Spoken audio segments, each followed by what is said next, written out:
Good morning, second graders. It is Thursday, May 14th, and today you are going to complete your quick quiz.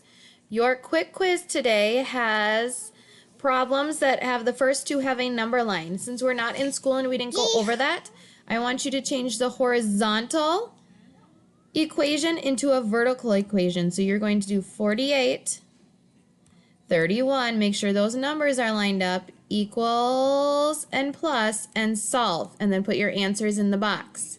Okay, then you're going to use the add up method. 44 plus what equals 62? Number 3, it says Marissa wants to decorate a table for a party. She wants to put silver trim around the top of the table. How much trim will she need? So here's her table, and you need to find the perimeter, the distance around the table. So you need to add up all of those numbers.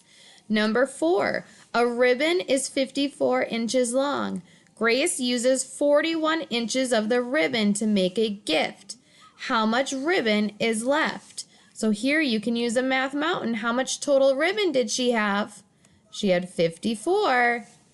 She used how much? That would be one of our addends. And then how much does she have left then? Okay. Number 5, it says the red rope is 64 feet long. The yellow rope is 39 feet. How many feet shorter is the yellow rope? Okay, go ahead and solve that one as well. Then numbers 1 through 15 on the back, make sure you look to see if it's asking you to add or subtract. When you are done, I would like you to take a picture of the front and back of your quick quiz and upload it for Mrs. Meddert on Seesaw.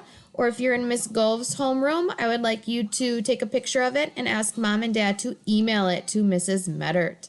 All right, take your time on this quick quiz. Make sure on the back side you are adding when you're supposed to add and subtracting when you're supposed to subtract.